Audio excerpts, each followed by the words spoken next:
I am Kendra, 33 years old, standing in the marble foyer of the $3 million Buckhead mansion I just bought with cash, staring at a literal moving truck idling in my driveway. The heavy front doors burst open before I could disable the security alarm. My mother Vivian marched in wearing her Sunday best Chanel suit, her heels clicking aggressively against my imported tile. Behind her trailed my father Marcus. Next came my older sister Desiree, clutching a designer handbag like a shield, followed by her white husband Harrison and their three unruly children, who immediately began running their sticky hands along my pristine white walls. I just closed the escrow on this property 3 hours ago. Nobody was ever supposed to have the new address yet. Mom, Dad, what exactly is going on? I asked, completely bewildered watching Harrison direct two burly movers carrying a large velvet sectional sofa up my pristine driveway. Vivian did not offer a congratulations. Instead, she pointed a sharp manicured finger toward the sweeping glass staircase. I specifically told you to look for a property with a ground floor master suite, Kendra. What is this nonsense? I saw the floor plans online. A home gym, a server room for your computer projects. Where exactly are Desiree and Harrison supposed to sleep? You expect your sister, a Spelman graduate, to sleep in a basement room like some common maid? I blinked, my mind struggling to process the sheer audacity of her words. Where Desiree sleeps is her business, I replied, crossing my arms over my chest. This is my house, Mom. Why would Desiree be sleeping here? My father stepped forward, adopting the authoritative tone he usually reserved for church board meetings. Because family helps family, Kendra. Harrison's consulting firm is undergoing a minor transition, and they liquidated their estate. We all agreed that since you are single and obviously do not need 6 bedrooms, it makes perfect sense for your sister's family to move in here, rent-free until they get back on their feet. You have more than enough space. You all agreed. I repeated, my voice dropping to a dangerous whisper. You held a family meeting to volunteer the house I bought with my own money from my own business for the sister who has not spoken a kind word to me in 10 years. Desiree scoffed, flipping her flawless silk press over her shoulder. Oh, please, Kendra, do not be so dramatic. You owe me this. You embarrassed our entire family when you skipped my debutante ball so you could sit in your cramped public university dorm room and write code.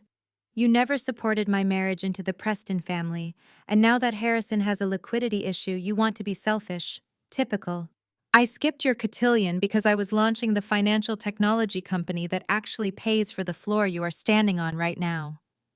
I shot back, the years of accumulated resentment bubbling to the surface. While you were busy chasing a last name, I was building an empire. And no, you are not moving into my home. Harrison pushed his way past my father, running a hand through his perfectly styled blonde hair. He wore a patronizing smirk, the kind of expression reserved for men who believe the world existed to serve them. Harrison had always looked down on my self-made success. Let us be reasonable here, Kendra, Harrison said, his voice dripping with condescension. You should honestly be honored to host us. Having the Preston name associated with your new address will do wonders for your property value. Your little startup money might have bought the brick and mortar, but it cannot buy true class. We bring a certain pedigree that a single aggressively ambitious black woman simply cannot buy. We will take the entire second floor. You can keep the basement for your servers or whatever it is that you do. I stared at him, my blood turning to ice. The sheer racial and class entitlement radiating from him was suffocating.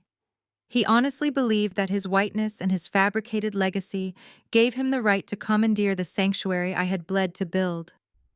My parents stood there nodding along in silent agreement, perfectly willing to sacrifice my peace to maintain their proximity to Harrison's supposed elite status. Let me make this crystal clear so even you can understand it, Harrison, I said, my voice echoing off the high ceilings.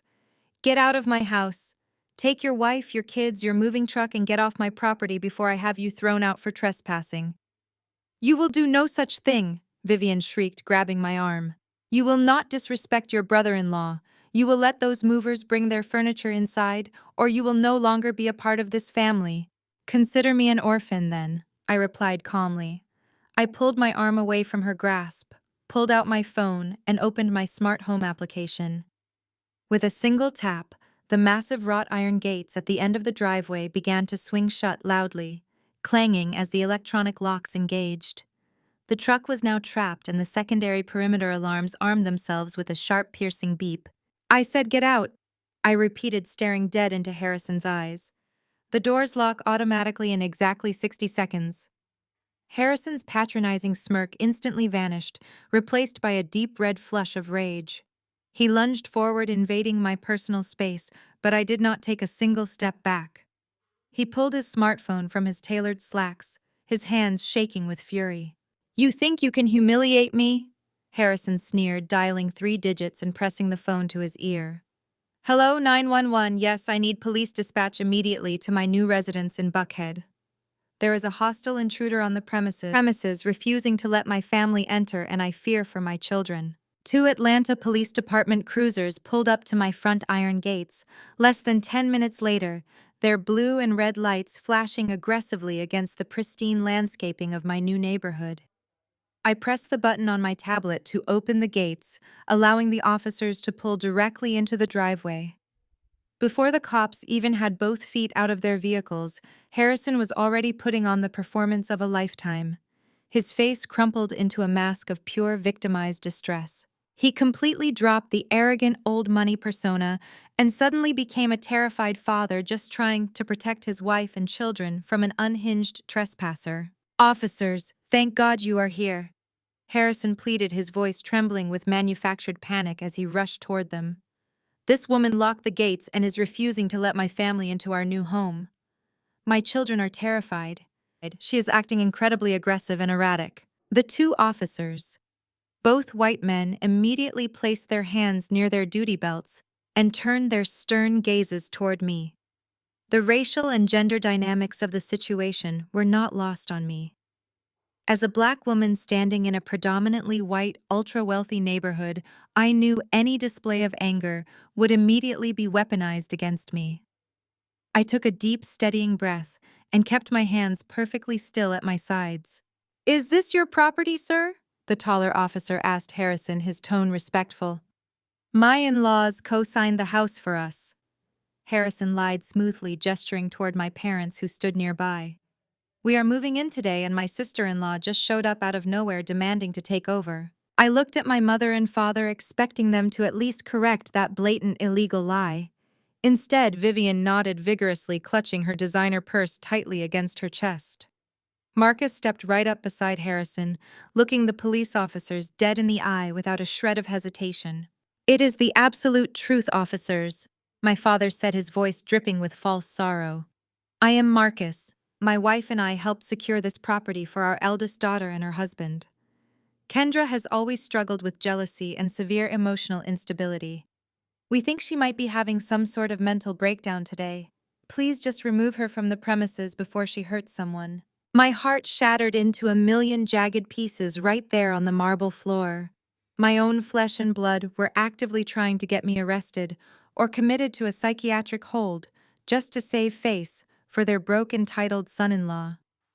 The betrayal was so profound it physically ached, but I did not have the luxury of crying. I had an empire to protect. "Ma'am, I am going to need you to step away from the door and provide some identification," the second officer ordered, stepping toward my porch with a hard glare. "I would be happy to," I replied, my voice perfectly level and devoid of any emotion.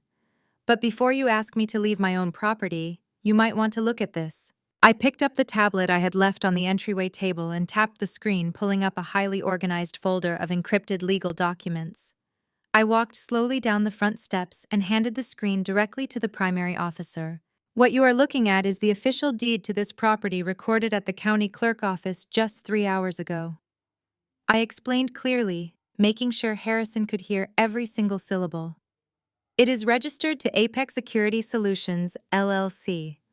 I am the sole founder, chief executive officer, and 100% owner of that company. If you swipe right, you will see the bank transfer showing this property was purchased in cash. There is no mortgage. There are no co-signers. Those people standing over there are trespassing on my private property."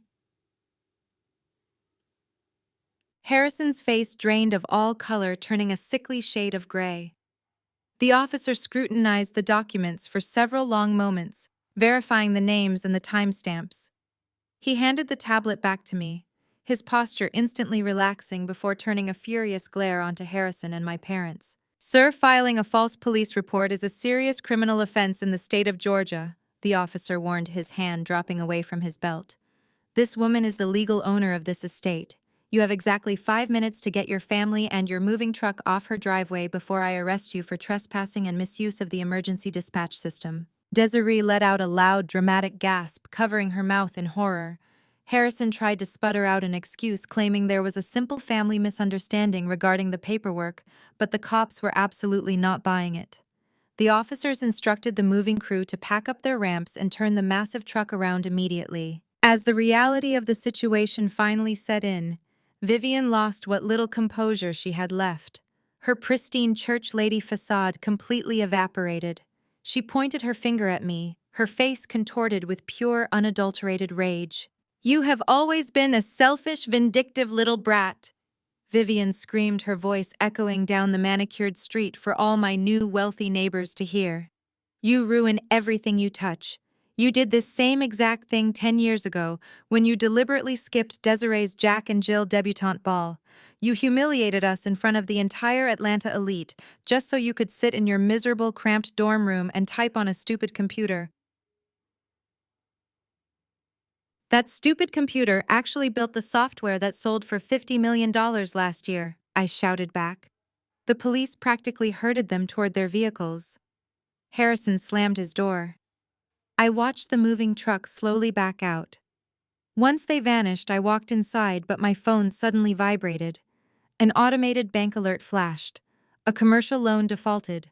I was supposedly co-signed. I stared at the glowing screen of my phone, the numbers blurring together as the automated alert pulsed in bright red text. A $1.5 million commercial loan in my name had just defaulted. My breath caught in my throat. I had never signed for a commercial loan in my entire life. I bought all my assets in cash to remain entirely debt-free. I did not panic. I got furiously angry. I grabbed my car keys, completely ignored the mess my sister's unruly children had left scattered in my grand foyer, and drove straight to my financial technology firm in downtown Atlanta. My mind raced with the terrifying implications of that alert. Someone had successfully bypassed my extensive security measures. My office was a fortress of glass and heavily guarded servers. I marched past the reception desk and immediately gathered my top forensic accountants and cybersecurity engineers into the main conference room. "I need you to pull everything on my personal and business credit profiles right this second," I instructed my lead security engineer, David, my voice razor sharp. "Do not stop until you find the origin of a defaulted commercial loan." Within 20 minutes, David had breached the layers of digital paperwork attached to the fraudulent account. He projected the highly classified documents onto the massive glass wall of my office. There it was, my signature perfectly replicated, sitting boldly at the bottom of a massive commercial promissory note. But it was not just the forged signature that made my blood run absolutely cold. It was the supporting documentation. Attached to the loan application were my old tax authorization forms from 5 years ago. This was back when I had foolishly allowed my father to help file my business taxes during my early startup phase. My own parents had weaponized my past trust to secure a massive line of credit for Harrison's failing consulting firm. They committed severe identity theft and federal wire fraud just to keep up false appearances for their white, supposedly wealthy son-in-law. I did not call the police. Not yet. I needed them to look me directly in the eye and explain this betrayal. I knew exactly where my mother would be on a sunny Tuesday afternoon. The Elite Ladies Church Committee luncheon was currently being held at the most exclusive country club in Buckhead. I drove straight to the club, marching furiously past the bewildered valet and ignoring the protesting host stand. The heavy oak doors of the private dining room stood before me. I pushed them open with enough force to make the brass handles rattle against the wood. Vivian sat at the head of a long, elegantly decorated table, surrounded by the wealthiest, most status-obsessed women in Atlanta's black elite. They were sipping mimosas and loudly discussing their upcoming charity galas. My mother was mid-sentence, likely bragging to her friends about her fictitious perfect family and her new mansion, when I slammed the thick folder of fraudulent bank documents directly onto the center of the table. The impact shattered a crystal water glass, sending water spilling across the white linen tablecloth. The elite women gasped in unison, pulling their silk shawls tight against their chests. "Kendra, what is the meaning of this absolute outrage?" Vivian hissed, her face flushing with extreme embarrassment as she quickly tried to cover the scattered financial papers from her friend's prying eyes. "The meaning is $1.5 million, Mom," I said, my voice carrying clearly across the vaulted room so every single person could hear me. "You and Dad stole my identity. You used my old tax records to forge my signature so your deadbeat son-in-law could pretend he still had a functioning business. You committed federal fraud." I expected her to crumble. I expected shame. But Vivian did not flinch. She did not offer a single apology. Instead, she leaned forward, her eyes narrowing with a toxic mix of pride and pure malice. "Keep your voice down right now," Vivian whispered fiercely, grabbing my wrist.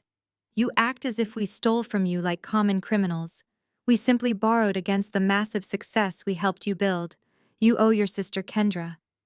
Desiree marrying Harrison elevated this entire family in ways you never could. He comes from real legacy wealth. His family name opened elite doors for us in this city that your little computer company never could. He just needed a temporary bridge loan to cover a minor business transition.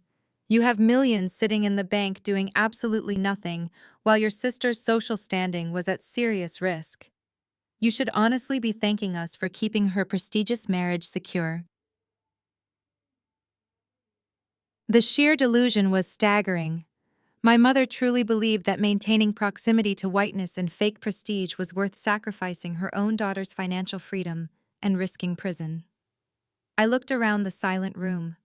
The other committee members were pretending to look away, but they were eagerly drinking in every single word of our confrontation. "His legacy wealth is a complete lie, Mom," I replied smoothly, pulling my wrist from her grip and grabbing the folder off the wet table. "And you are going to pay for every single cent of this debt." Before I could turn to leave the dining room, the heavy oak doors swung open again. Harrison strolled into the private event, looking completely at ease in a tailored linen suit. I was laughing softly, holding a highball glass of expensive scotch, acting as if he owned the entire country club. He walked straight up to me, smelling of designer cologne and cheap entitlement. He did not look worried about the folder in my hand. He leaned in close, his lips brushing against my ear so only I could hear his venomous words. "Go ahead and call the authorities, Kendra," Harrison whispered, a dark, victorious smile playing on his lips. "Report the fraud today.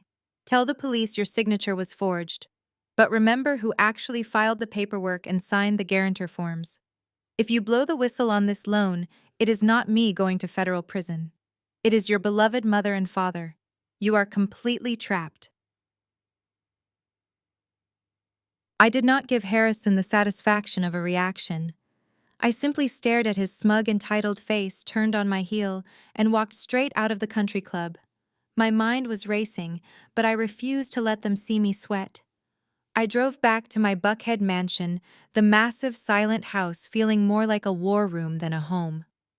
I knew my mother and father would not just sit back and wait for me to file a police report. They were desperate, and desperate people are incredibly dangerous. I spent the entire night fortifying my company's firewalls and preparing my legal defense. I thought I was ready for their next move. I was wrong. By 7 o'clock the next morning, my phone was ringing incessantly. It was not the bank. It was my public relations director, Sarah. Her voice was frantic. "Kendra, have you seen the Atlanta Society blogs? Have you checked your emails?" I opened my tablet and my stomach plummeted. Vivian and Marcus had not just been busy. They had orchestrated a masterful, vicious smear campaign. They had spent the entire evening calling every church elder, every country club board member, and every influential socialite in their extensive network. The narrative they spun was pure toxic fiction. According to my parents, I was experiencing a severe psychological breakdown. They claimed my financial technology startup was secretly drowning in massive debt and that I had completely lost my mind. Worse, they spread a horrific rumor that I was actively trying to steal Harrison's generational wealth to save my failing company. They painted themselves as heartbroken parents, desperately trying to protect their wealthy son-in-law from their erratic, financially ruined daughter. The fallout was immediate and catastrophic. In the elite circles of Atlanta, reputation is the ultimate currency. If you are perceived as a liability, you are instantly ostracized. By 8 o'clock, three of my largest enterprise clients had emailed my executive team requesting emergency meetings to discuss pulling their lucrative contracts. They cited severe concerns over my personal stability and the financial health of my company. My parents knew exactly where to strike. They knew that if my corporate clients pulled their multi-million-dollar accounts, my company would actually go under. They were trying to bankrupt me completely before I could report their fraud to the authorities. I stood in my kitchen gripping the edge of the marble island. They wanted to play dirty. They wanted to leverage Harrison's pristine old money reputation to crush my self-made success. Fine. I would destroy that reputation entirely. I grabbed my keys and headed straight back to my office. I walked into the security hub, bypassing all my morning meetings. I pulled David, my lead security engineer, back into the secure server room and locked the glass door behind us. "We are going on the offensive," I told him, dropping my briefcase onto the table. "I want to know everything about Harrison Preston. I want his family trust documents, his real estate holdings, his shell companies, and his tax returns. I want to know what he eats for breakfast. Dig into every public registry, every private financial database, and every corporate filing you can legally access. Tear his entire legacy apart." David did not ask any questions. His fingers flew across his mechanical keyboard, pulling up global financial registries and offshore banking databases. We spent the next 6 hours tracing the supposedly invincible Preston family wealth. Harrison always bragged about his trust fund, his ancestral home in Charleston, and his elite consulting firm. He wielded his whiteness and his last name like a weapon, using it to intimidate my parents into complete submission. But as the digital paper trail began to unfold on the glowing monitors, the pristine facade began to rot right before our eyes. "Kendra, you need to see this," David said, his voice dropping to a stunned whisper. He projected a highly encrypted sealed legal document onto the main screen. "I found a secondary LLC registered to his father. It leads directly to a federal bankruptcy filing in Delaware from exactly 10 years ago." I stepped closer to the screen, my eyes scanning the dense legal jargon. The Preston family was not wealthy. They had lost absolutely everything a decade ago due to terrible investments and massive tax evasion penalties. The trust Harrison constantly bragged about had been completely liquidated. The ancestral homes had been quietly sold off to foreign investors. Harrison's entire life was a carefully constructed, elaborate lie. He was practically penniless. But the discoveries did not stop there. I needed to know exactly why he needed that $1.5 million commercial loan so desperately. If his prestigious consulting firm was fake, where was that massive amount of stolen money actually going? Trace the routing numbers from the fraudulent loan payout, I instructed David, my heart pounding against my ribs. Follow the cash. David ran the numbers through our tracing software. The progress bar loaded, searching through wire transfers and dummy corporations. When the final destination flashed onto the screen, all the breath left my lungs. The $1.5 million did not go toward any business expenses. It did not go toward paying off his family's hidden debts. I stared at the screen, a cold, calculating realization washing over me, as I saw exactly where the stolen money had really went. The $1.5 million had absolutely nothing to do with any legitimate corporate transition or consulting business. David isolated the offshore wire transfers, projecting the horrific financial reality onto the glass walls of my office. My breath hitched as I traced the digital paper trail. $700,000 had been instantly funneled into a series of offshore holding accounts heavily associated with illegal sports betting syndicates. Harrison Preston was a degenerate gambler, drowning in severe unpayable debts.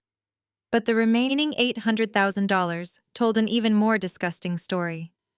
That massive sum had been directly routed to a domestic real estate trust. David cracked the trust's veil in less than 3 minutes.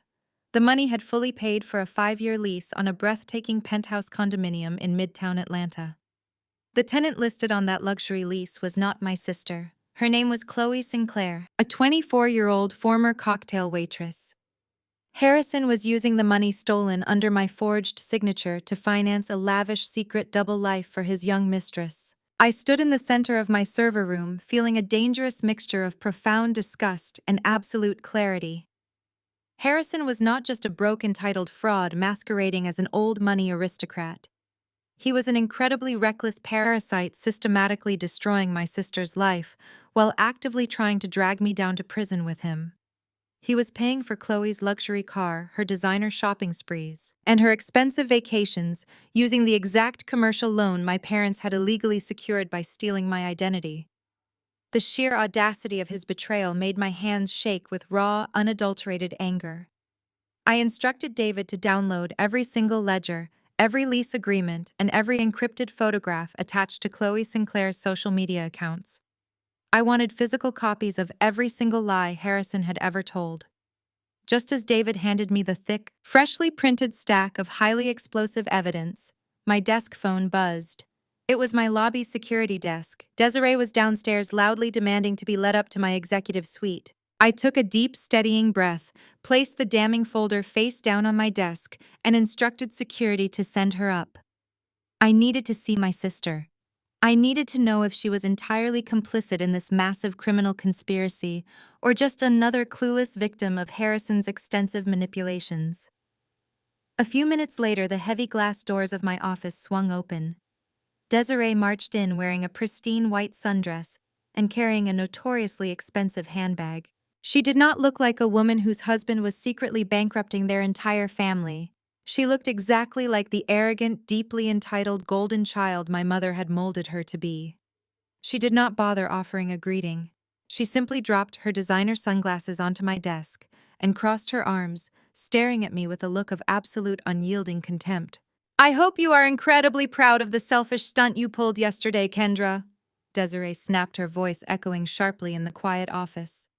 "Harrison is currently dealing with a massive stress migraine because of your dramatic little power trip at the mansion. Since you completely ruined our carefully planned moving day and forced my husband to put us in an extended stay, luxury suite, you are going to write me a check right now. I need exactly $40,000 to cover the private school tuition for your nieces and nephews. You owe us for the immense emotional distress you caused our family. Consider it a late penalty for being the most miserable, unsupportive sister on the planet." I stared at her, genuinely astounded by her staggering delusion. She was demanding $40,000 while her husband was currently spending my stolen millions on a 24-year-old mistress across town. I felt a brief, fleeting moment of genuine pity for her. "Desiree, you need to sit down and listen to me very carefully," I said, keeping my voice remarkably calm and measured. "Has Harrison shown you any of his actual bank accounts recently? Have you ever stopped to wonder why he is always working late, or why his highly successful consulting firm suddenly needed to liquidate your entire marital estate just to survive? You need to ask your husband where he really goes when he says he has business meetings in Midtown." The brief flash of confusion in Desiree's eyes was instantly swallowed by deep defensive rage. She slammed her hands down on my desk, leaning forward aggressively. "How dare you speak about my marriage?" she shouted. "You are just a jealous, bitter spinster who cannot even keep a man. You have always envied my life, Kendra. I graduated from Spelman. I pledged the right sorority. I married into a prestigious, legacy white family that elevated our parents' social standing in every elite circle in Atlanta. You sit alone in this cold glass office with your computer screens because nobody actually wants you. You are trying to plant seeds of doubt in my perfect high society marriage because you are completely miserable." I realized right then that Desiree was utterly hopeless. She loved the illusion of her elite status far more than the truth. She aggressively unzipped her handbag and pulled out a thick cream-colored envelope adorned with heavy gold embossing. She threw it directly at my chest. It landed softly on my keyboard. It was the highly anticipated formal invitation to Grandma Betty's 85th birthday gala, the most important social event of the year for Atlanta's Black elite. I looked down at the beautiful calligraphy. Across the top, written in Vivian's unmistakable red ink, were two extremely specific, humiliating sentences meant to keep me firmly in my place. You are officially uninvited. Do not embarrass us. Without waiting for a single response from me, my sister turned around and marched right out of my office, leaving me alone with the perfect opportunity to destroy them all. I picked up the discarded invitation, my fingers tracing the jagged red ink my mother had used to banish me. Desiree marching out of my office was the green light I needed to initiate a complete scorched earth financial takeover. I did not shed a single tear over being uninvited from my grandmother's 85th birthday gala. Instead, I carefully placed the cream-colored envelope into my briefcase right next to the explosive folder of Harrison's secret debts. I walked out of my executive suite and told my assistant to clear my schedule for the rest of the day. I had a massive shopping trip to make, and I was not buying designer clothes or luxury cars. I was buying my brother-in-law. I drove my car straight into the heart of downtown Atlanta, pulling up to a towering black glass skyscraper that housed one of the most ruthless, predatory lending firms in the entire Southeast. The firm Sterling Financial Holdings specialized in high-risk corporate debt and quiet, aggressive collections. They were the exact people holding the fraudulent $1.5 million loan my parents had secured using my stolen identity. They were also the shadow entity, managing the collection of Harrison's $700,000 in underground sports gambling debts. I walked into their slick modern lobby with absolute confidence, carrying my briefcase like a lethal weapon. I demanded an immediate meeting with their senior managing partner, Marcus Thorne. At first, his administrative staff tried to turn me away, citing his heavily booked schedule. I simply handed the receptionist a certified bank statement proving my personal liquidity and mentioned I was here to acquire a highly toxic debt portfolio in cash.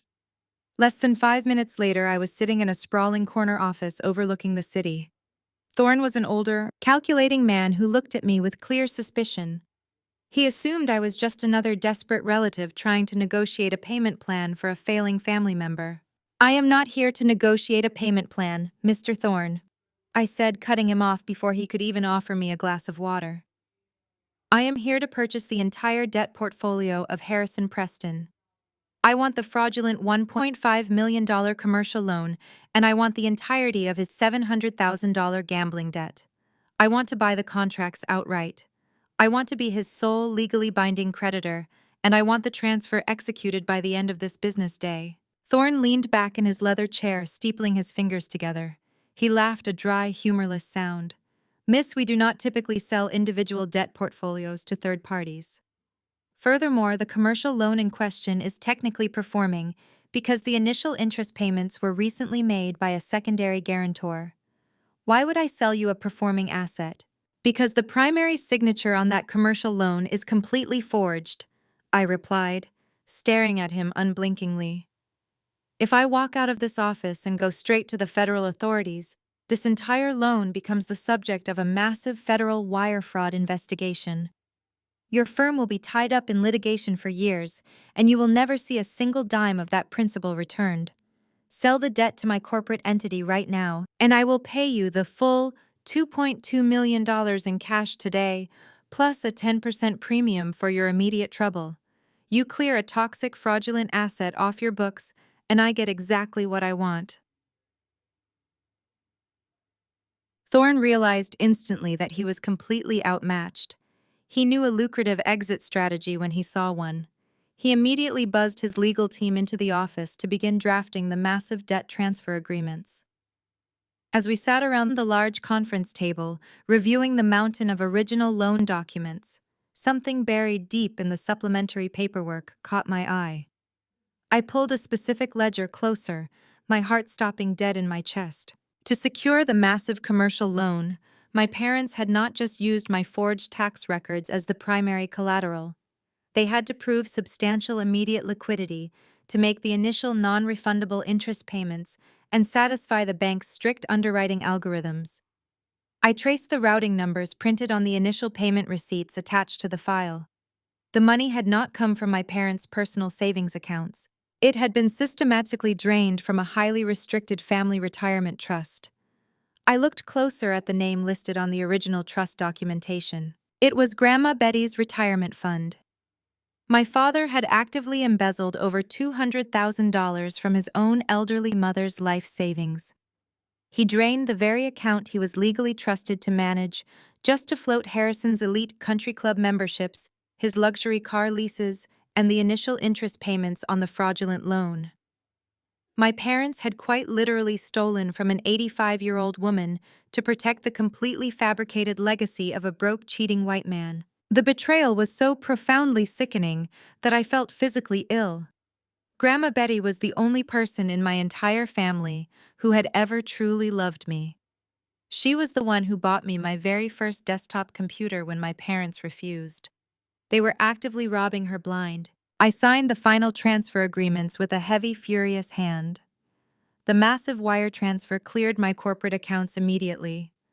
The Sterling financial attorneys stamped the final documents legally transferring every single ounce of Harrison's debt directly to my business entity. I now owned his luxury cars, his frozen bank accounts, and the lease on his secret mistress's penthouse. He was legally, completely, and utterly mine to destroy. I walked out of the skyscraper and back out into the humid Atlanta afternoon, clutching the thick portfolio of financial ruin against my chest. As I unlocked my car, my phone vibrated in my pocket. I pulled it out to see a text message from a number I had blocked months ago, but the message still filtered into my blocked folder. It was a picture message from Harrison. He was standing in the opulent lobby of the Ritz-Carlton, his arm wrapped tightly around a smiling Desiree. They were both holding up crystal flutes of expensive champagne toasting to the camera. The caption below the photo made my jaw clench with pure, unadulterated fury. "Your Buckhead house goes on the market next week to pay for my loan. Thanks, sis." I stared at the glowing screen, reading Harrison's smug text message over and over. He truly believed he had won. He thought he could force my Buckhead mansion onto the market to cover his fraudulent debts. I did not throw my phone or scream. I just smiled a cold, razor-sharp smile. He had no idea that I now legally owned every single cent of his pathetic life. Today was Saturday, the highly anticipated day of Grandma Betty's 85th birthday gala. It was supposed to be the crowning social event for my parents to flaunt their fabricated wealth to the Atlanta elite. I walked to my desk and picked up the cream-colored envelope Desiree had thrown at me. I traced my mother's harsh red ink, officially uninviting me, so I would not embarrass them. I tossed the envelope into the shredder.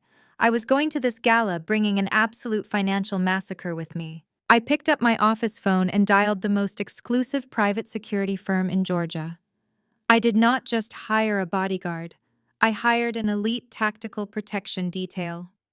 I needed professionals who could handle the chaos I was about to unleash.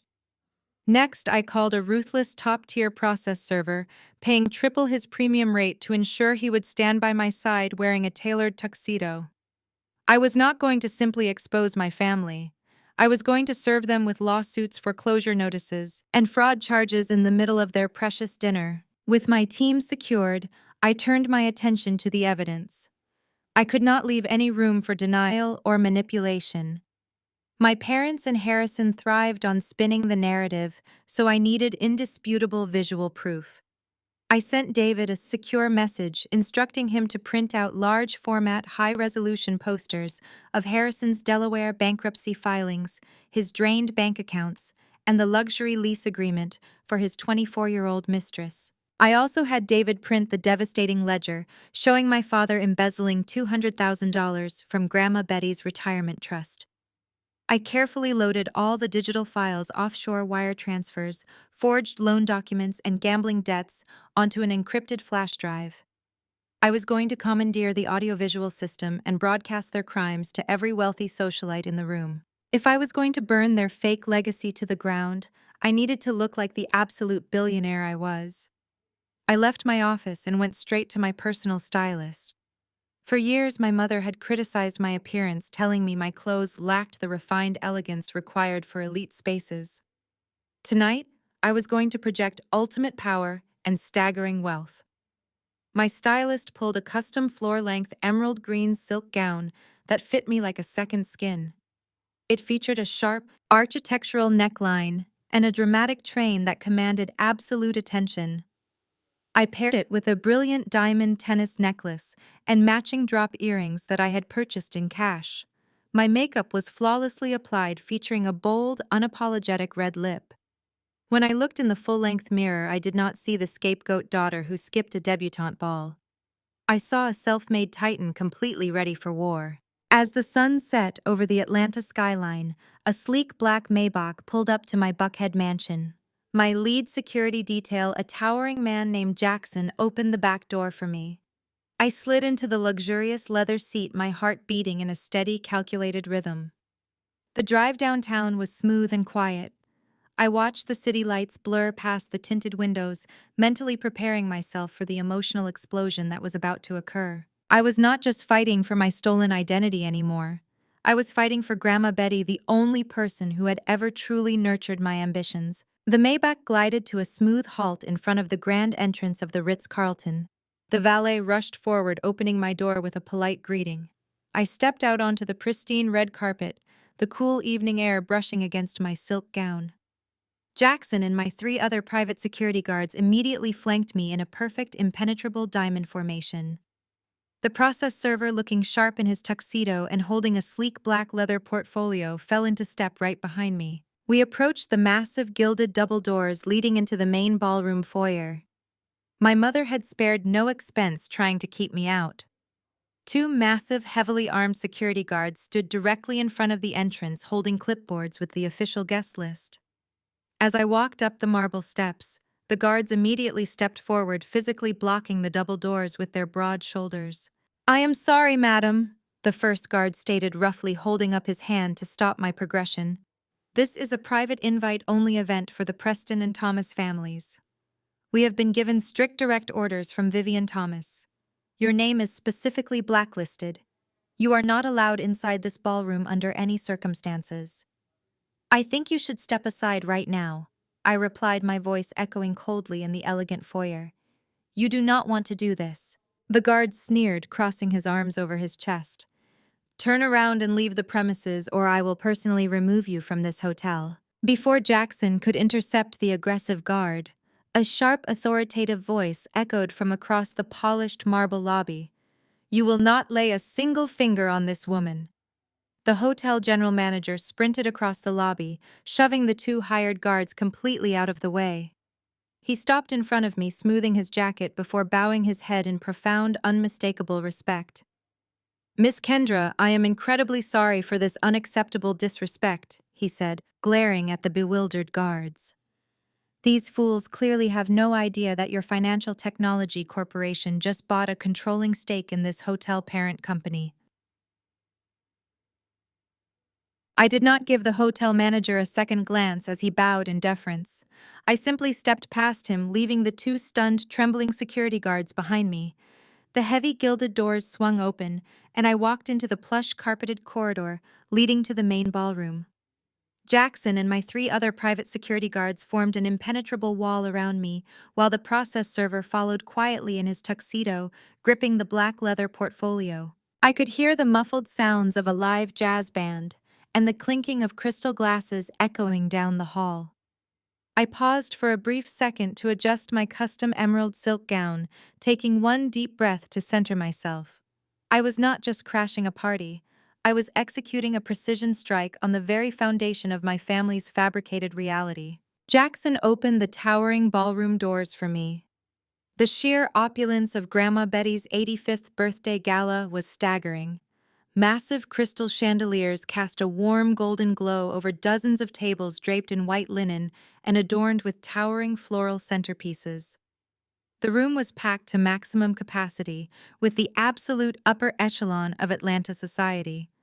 I saw prominent city council members, wealthy real estate developers, senior pastors from the largest megachurches in the state, and the impeccably dressed women of my mother's exclusive social clubs. This was the exact audience Vivian and Marcus had spent decades trying to impress. They had spent thousands of dollars to curate a flawless image, and I was about to dismantle it entirely. I stood in the shadows near the back of the room, completely unnoticed by the captivated crowd. Up on the grand stage, bathed in a bright spotlight, stood Harrison. He was holding a microphone and swirling a glass of expensive champagne. Desiree stood right next to him, wearing a sparkling silver gown, gazing up at her husband with an expression of pure manufactured adoration. My parents were seated at the VIP table directly in front of the stage, nodding along proudly to every single word coming out of his mouth. Harrison was currently in the middle of a sickeningly arrogant toast. He was leaning heavily into his white savior complex, speaking to a room full of highly successful black professionals, as if he were bestowing a profound blessing upon them simply by being present.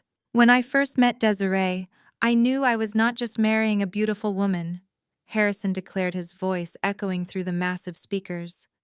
I knew I was bringing my own family legacy, a deep historical prestige, to merge with her wonderful family. It has been my absolute honor to uplift the Thomas family. Marcus and Vivian have been so grateful for the doors my name has opened for them. We have built a phenomenal life together, grounded in true class and old money grace. The crowd offered polite, respectful applause. Harrison smiled, soaking up the validation like a sponge. In fact, as a testament to our continued success and our expanding legacy, Desiree and I have just closed on a breathtaking $3 million estate in the heart of Buckhead. Harrison continued, raising his glass higher. It is a spectacular mansion, and we are so incredibly blessed to be moving our children in this week. We plan to host the next major charity gala right in our new grand foyer. I want to personally invite every single one of you to come celebrate our new home. Desiree leaned into his shoulder, smiling radiantly for the hired photographers snapping pictures from the front row. Vivian clapped her hands together, looking around the room to make sure all her wealthy friends were properly impressed by her son-in-law. I had heard enough. I signaled for Jackson to follow me and walked purposely along the dark perimeter of the ballroom, heading straight for the elevated audio-visual and DJ booth, situated on the right side of the stage. The DJ, a young man wearing heavy headphones, looked up in confusion as my towering security guard stepped up beside him. Jackson simply crossed his massive arms and gave the DJ a firm, uncompromising look. The young man immediately stepped back from his equipment, raising his hands in surrender. I reached across the soundboard and picked up the spare wireless microphone. I turned it on the small green light, confirming it was active. I did not rush. I walked slowly out of the shadows and stepped into the peripheral edge of the stage spotlight, my emerald gown catching the brilliant light. I raised the microphone to my lips. I think there is a slight misunderstanding about who actually owns that mansion, Harrison, I said. My voice sliced through the elegant ballroom like a sharpened blade. The polite chatter and soft background music instantly ceased. Hundreds of heads turned simultaneously, eyes widening as they took in my sudden dramatic appearance. Harrison froze completely. The smug, aristocratic smile melted off his face as if it had been burned away by acid. He lowered his champagne glass, his hands beginning to tremble visibly under the bright stage lights. Desiree let out a sharp, audible gasp, taking a panicked step backward. Down at the VIP table, the color rapidly drained from my father's face. Vivian, however, reacted with pure, unhinged desperation. She realized instantly that her entire social standing was standing on the edge of a precipice. She hiked up the skirt of her heavy designer gown and scrambled out of her chair. She rushed toward the front of the stage, her face contorted with panic and fury. "Turn off her microphone right now!" Vivian screamed at the top of her lungs, completely abandoning her refined society persona. She waved her arms frantically at the live jazz band sitting on the opposite side of the stage. Play the music right now and drown her out. Security, get this woman out of my mother's gala immediately." The band members exchanged confused, terrified looks, hesitantly raising their instruments. Harrison desperately tapped his own microphone, preparing to shout over me and salvage his fabricated narrative. They thought they could silence me the same way they had silenced me my entire life. They thought volume and intimidation would force me to retreat into the shadows. I did not raise my voice. I did not flinch. I simply looked up toward the ceiling at the enclosed control room overlooking the ballroom and gave a subtle, deliberate nod to my lead security engineer, David, who had infiltrated the hotel network hours ago. David caught my signal. Seconds later, the massive digital screens flanking the stage went black. The live jazz band awkwardly lowered their brass instruments, allowing a heavy silence to fall over the Ritz-Carlton ballroom. Vivian waved arms frantically. She whipped her head toward the booth, screaming demands, but David had locked the control room doors. He controlled the entire hotel network. Suddenly, the enormous screens flashed to life with a brilliant white light. The crowd leaned forward, expecting to see a nostalgic slideshow honoring Grandma Betty's 85th birthday. Instead, the screens illuminated the room with stark legal reality. It was a razor-sharp image of a legal document. I raised the microphone to my lips, my voice echoing through the sound system. Since Harrison wanted to brag about uplifting our family and purchasing a $3 million estate in Buckhead, I thought it would be fitting to show all of you the actual paperwork. The first slide displayed the official county-stamped warranty deed for the Buckhead mansion. I had instructed David to highlight the ownership section in a bright yellow box. The name printed in bold letters was Apex Security Solutions LLC, alongside my name as the sole owner. A collective gasp rippled through the hundreds of elite guests seated at their decorated tables. The wealthy socialites, politicians, and church elders squinted at the giant screens, their polite confusion rapidly transforming into shocked realization. The murmurs began instantly, a low hum of Atlanta society turning on the people who had invited them. Harrison stood frozen in the center of the stage, the expensive champagne flute slipping from his trembling fingers. The crystal glass hit the polished wood floor, shattering into sharp pieces. He looked completely paralyzed, his carefully constructed old money facade crumbling into dust before my eyes. Desiree refused to surrender her delusions. She hiked up her sparkling silver gown and lunged across the stage, her eyes wide with manic desperation. She reached out, aggressively trying to snatch the wireless microphone directly out of my hand. My lead security guard Jackson stepped effortlessly between us, using his massive frame to block her path.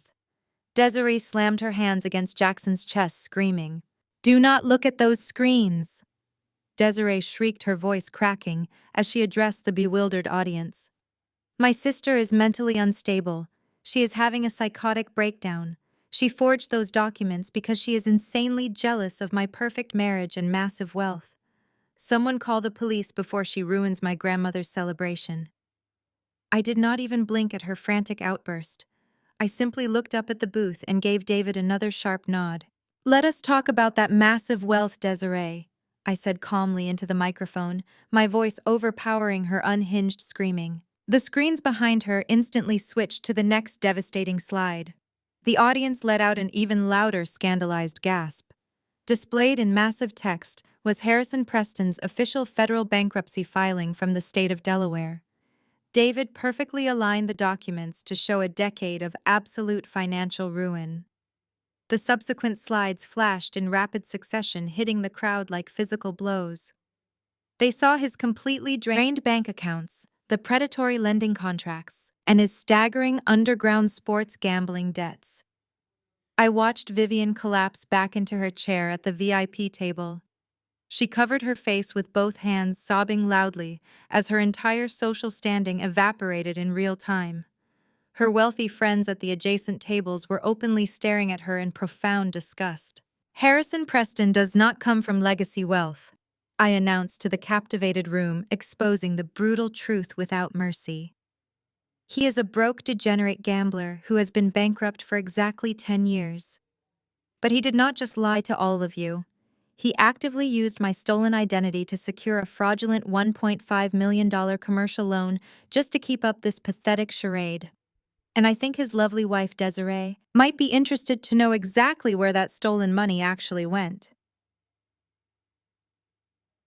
The final slide hit the screen. It was not a bank ledger. It was a luxury residential lease agreement for a stunning penthouse condominium in Midtown Atlanta. Next to the lease was a series of photographs downloaded directly from a social media account.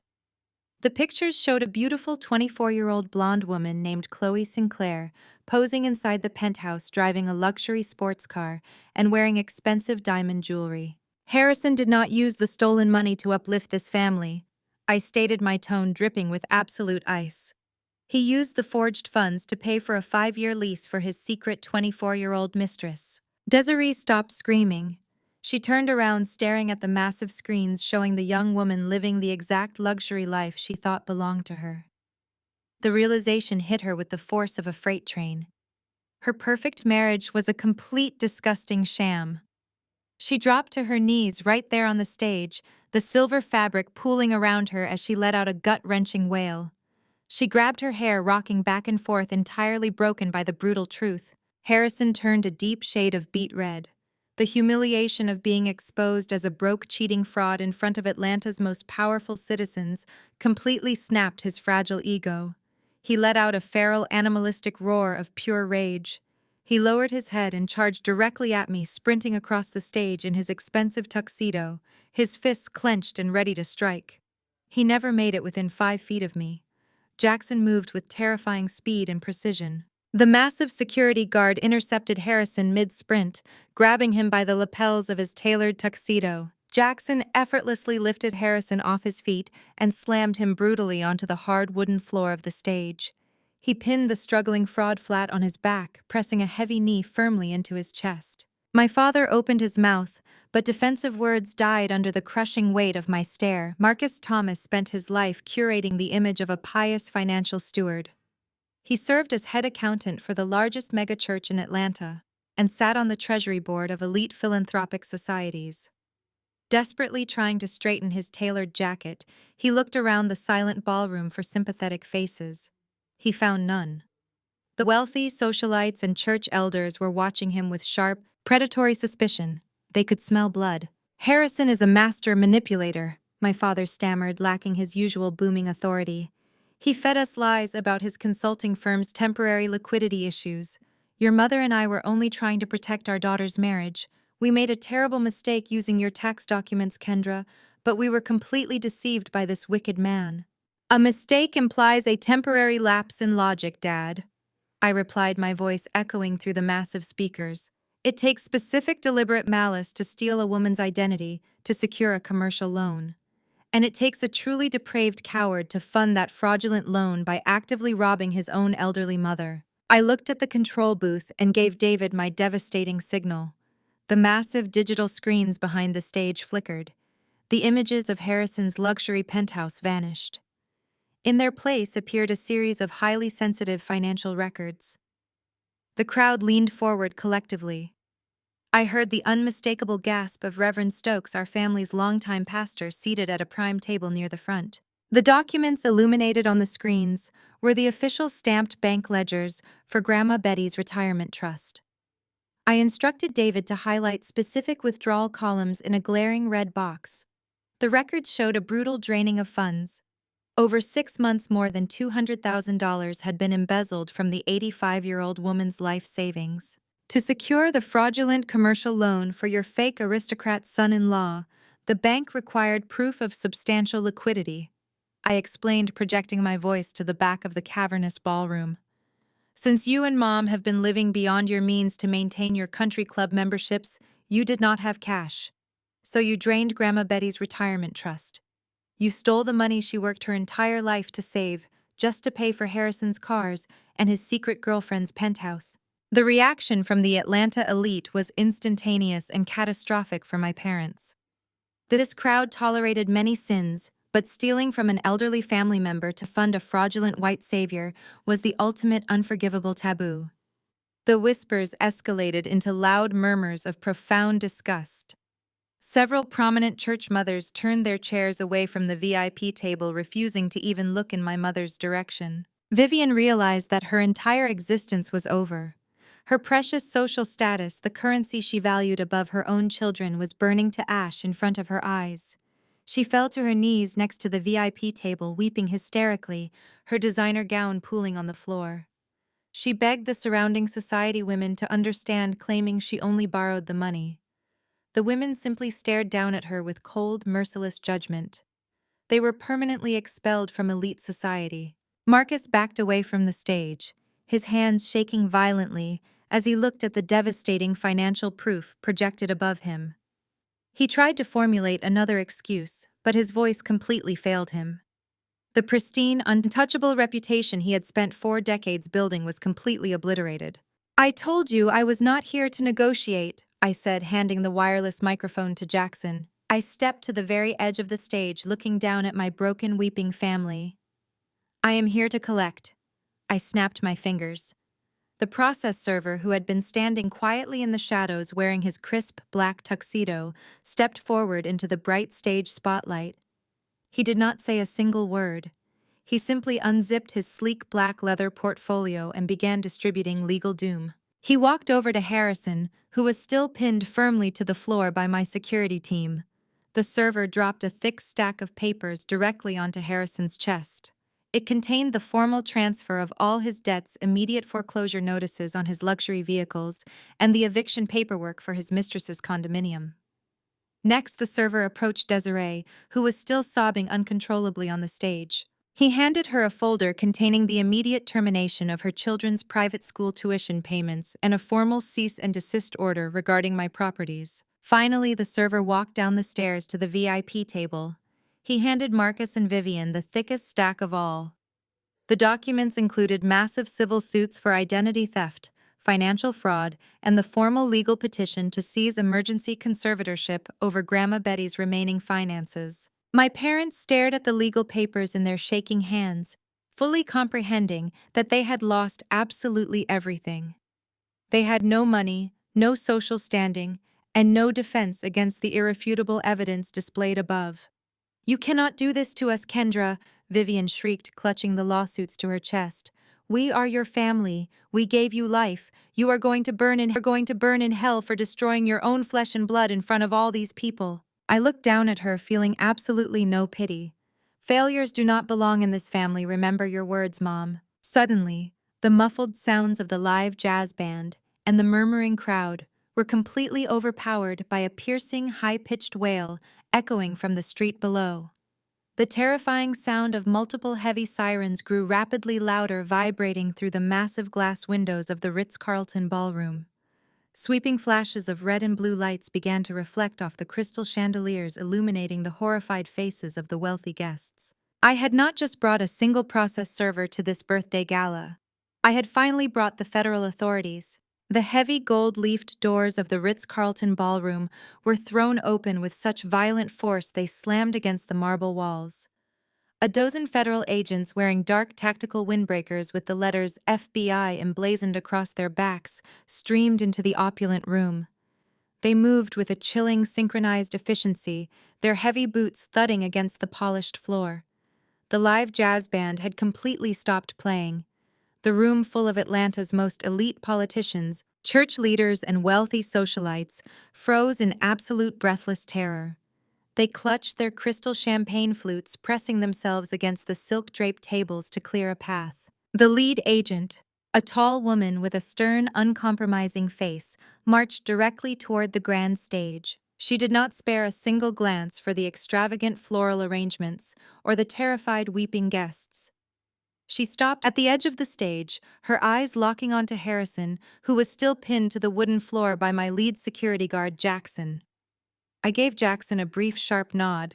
He immediately stepped back, releasing his heavy grip on my fraudulent brother-in-law. Harrison scrambled to his knees, his tailored tuxedo wrinkled and covered in dust. His face was a mask of pure, indignant rage. He still stubbornly believed that his white privilege and his fabricated old money pedigree would somehow shield him from the brutal reality of federal law enforcement. He pointed a shaking finger at the lead agent. "Do you have any idea who I am?" Harrison shouted, his voice cracking with desperate arrogance. "I am deeply connected with the mayor of this city. I play golf with the district attorney. You cannot barge into a private exclusive society gala and harass my family. I demand your badge number, and I demand that you arrest this deranged woman for launching a hostile, unprovoked attack against my wife." The lead agent did not even blink. She pulled a thick stack of folded warrants from her jacket pocket.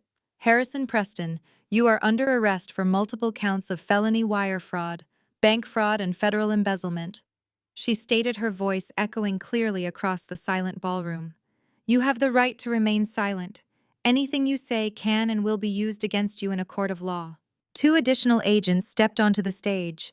They grabbed Harrison by his arms, spinning him around roughly. Harrison thrashed against them, screaming that his civil rights were being violated, but his protests meant absolutely nothing. The sharp, metallic click of steel handcuffs locking around his wrists resonated through the room. Desiree, still kneeling on the stage with her ruined silver gown pooling around her, stared blankly as her husband was dragged away like a common criminal. She clutched the printed luxury lease of his secret 24-year-old mistress against her chest, her perfect elite life permanently shattered into a million jagged pieces. Down at the VIP table, the situation rapidly deteriorated into pure, unfiltered chaos. Three federal agents surrounded Marcus and Vivian. My mother, who had dedicated her entire existence to projecting flawless aristocratic superiority, completely lost her mind. She dropped to the floor, crawling on her hands and knees across the expensive carpet toward where I stood at the edge of the stage. She grabbed the hem of my emerald green silk gown, her tears ruining her expensive makeup. Kendra, please, I am begging you. Vivian sobbed hysterically, her voice carrying raw, pathetic desperation. Tell them it is just a huge misunderstanding. Tell them we had your permission to use those tax documents. We are your parents. We raised you. We brought you into this world. You cannot let them take us away in handcuffs in front of the entire church committee. Our reputation will be completely ruined. I looked down at her shaking, tear-stained face. I felt absolutely no pity, no remorse, and no guilt. You told me earlier today that I was a selfish, vindictive brat who ruins everything I touch. I replied smoothly, keeping my voice perfectly level. You stood in my driveway and tried to have me arrested for trespassing in my own home. You uninvited me from this gala because you were terrified I would embarrass you. Take a good look around, Mom. You managed to embarrass yourself far better than I ever could. Marcus tried one last desperate attempt to save his fragile ego. He puffed out his chest, trying to quietly negotiate with the arresting agent, begging him to at least escort them out through the service elevator to avoid the staring eyes of their wealthy peers. The agent flatly refused, instructing my father to turn around and place his hands behind his back. Marcus squeezed his eyes shut as the handcuffs locked tightly around his wrists. The murmurs of the crowd escalated into open, vocal condemnation. The prominent church elders were shaking their heads in profound disgust, witnessing the absolute downfall of their head accountant, who had actively stolen from his own elderly mother. The agents began marching Harrison, Vivian, and Marcus down the center ballroom aisle, right through the parted sea of Atlanta's most elite citizens. It was the ultimate, inescapable walk of shame. I stood on the stage watching the flashing red and blue lights from the police cruisers reflect through the lobby windows as my abusers were escorted out into the cold night. The massive ballroom fell into a stunned, heavy silence. Nobody moved. Nobody spoke. The magnitude of the financial massacre I had just executed left the entire room completely paralyzed. I slowly lowered my microphone, preparing to instruct my private security team to clear the remaining guests. Suddenly, a sharp, rhythmic scraping sound echoed from the front VIP table. Every single head in the ballroom turned toward the noise.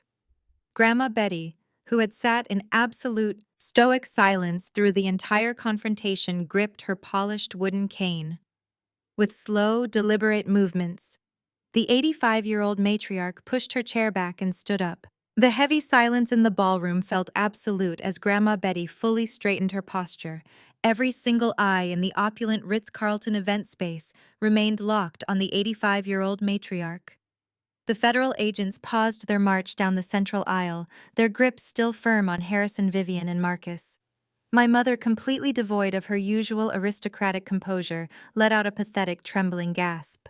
She reached one shaking hand toward the older woman, her diamond bracelets clinking against the polished floorboards. "Mama, please!" Vivian sobbed, her voice breaking into a high-pitched wail. "Tell them to stop. Tell them this is a terrible mistake. You have to fix this. You have to save us from this absolute madness." Grandma Betty did not immediately respond. She adjusted her grip on her carved wooden cane and took one slow, deliberate step away from the VIP table. She looked at Harrison, whose tailored tuxedo was now covered in dust and disgrace.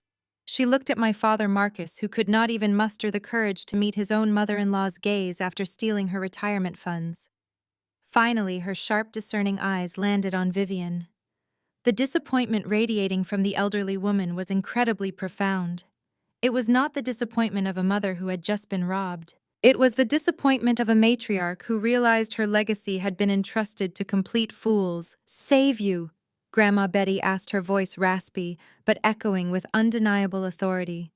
"You stole from your own mother to fund the degenerate gambling habits of a broke, cheating fraud. You stood in this very room and allowed this arrogant white man to claim he uplifted our family. You tried to throw your own flesh and blood out of her rightful home just to maintain your pathetic, fabricated social standing." Vivian opened her mouth to form another desperate excuse, but Grandma Betty slammed the heavy rubber tip of her cane violently against the marble floor. The sharp crack made my mother flinch backward. "I have absolutely nothing to say to any of you," Grandma Betty declared, her tone dripping with finality. She turned her attention directly to the lead federal agent. "Take these miserable parasites out of my sight. Let them rot." The lead agent gave a brief nod of respect before signaling his team to continue the escort. The heavy ballroom doors swung shut behind them, cutting off Vivian's hysterical, fading screams. The flashing red and blue lights reflecting against the lobby windows slowly disappeared into the dark Atlanta night, taking the toxic rot of my family away forever. Grandma Betty turned her back on the exit and began walking slowly toward the grand stage. The crowd parted for her instinctively, offering her the profound respect they had just stripped away from my parents. I stepped down from the elevated platform, signaling for Jackson and my private security team to stand down. I met my grandmother halfway across the dance floor. For a brief, terrifying moment, I wondered if she would condemn me for executing such a brutal public financial massacre on her actual birthday. Instead, she reached out and pulled me into a fierce, unwavering embrace. "You did exactly what needed to be done, Kendra." Grandma Betty whispered, her hands resting firmly on my shoulders. She pulled back, looking at me with a fierce, brilliant pride shining in her eyes. She turned to face the hundreds of wealthy politicians, church leaders, and elite socialites who were still standing in stunned, absolute silence. "For years, my daughter and her husband paraded around this city pretending they were the absolute pinnacle of high society," Grandma Betty announced, projecting her voice with remarkable strength. "They looked down on this brilliant young woman because she chose hard work over false prestige. They called her a failure. But let me tell all of you the absolute truth. This girl right here is the only person in this entire room who actually inherited my backbone. She is the true legacy of this family." A spontaneous wave of applause broke out from the back of the room, starting with my elite corporate clients and quickly spreading through the entire crowd. The very society that had been prepared to shun me just an hour ago was now openly applauding my ruthless, undeniable victory. I turned toward the hotel general manager, who was still standing anxiously near the service doors. "Mr. Sterling," I called out smoothly, "please instruct your staff to clear away the broken glass and remove the extra chairs from the VIP table. I want the top-tier champagne poured for every single guest in this room immediately. My grandmother only turns 85 once, and we are going to celebrate her life properly, completely free of toxic interference." The jazz band, sensing the massive shift in power, immediately picked up their instruments and launched into a vibrant, upbeat melody. The heavy, suffocating tension instantly evaporated from the ballroom. The night transformed into a spectacular triumph. Elite business owners and prominent church leaders lined up to shake my hand, offering me their respect and their future business. I spent the rest of the evening dancing with Grandma Betty, celebrating the absolute freedom of cutting away the dead weight. 3 days later, the massive media fallout was completely inescapable. The local Atlanta news stations ran continuous coverage of Harrison's spectacular arrest and the profound downfall of my parents. The financial world praised my firm for uncovering the massive fraud, sending my company valuation soaring even higher. I was sitting in the quiet, sunlit kitchen of my Buckhead mansion, enjoying my absolute peace. The automatic security gates were closed, and my private security detail was stationed discreetly around the perimeter. The storm had passed, and I had emerged completely victorious. Suddenly, the sharp chime of my smart home security system interrupted the silence. I glanced at the tablet mounted on my kitchen island. The exterior cameras showed a torrential downpour outside. Through the high-definition lens of my security feed, lightning violently illuminated the dark driveway.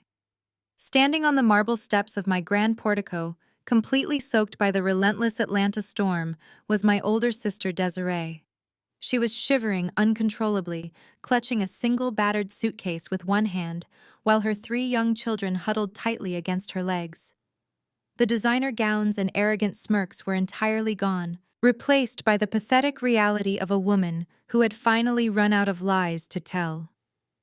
The golden child, the prestigious Spelman graduate, who had once mocked my ambitions, was now reduced to a shivering trespasser, begging for sanctuary at the fortress she had previously tried to steal. Staring at the security monitor in my quiet kitchen, the stark contrast between my triumphant week and the miserable scene unfolding on my front porch was deeply poetic. Desiree pressed the glowing doorbell button again, her shoulders shaking under her wet coat.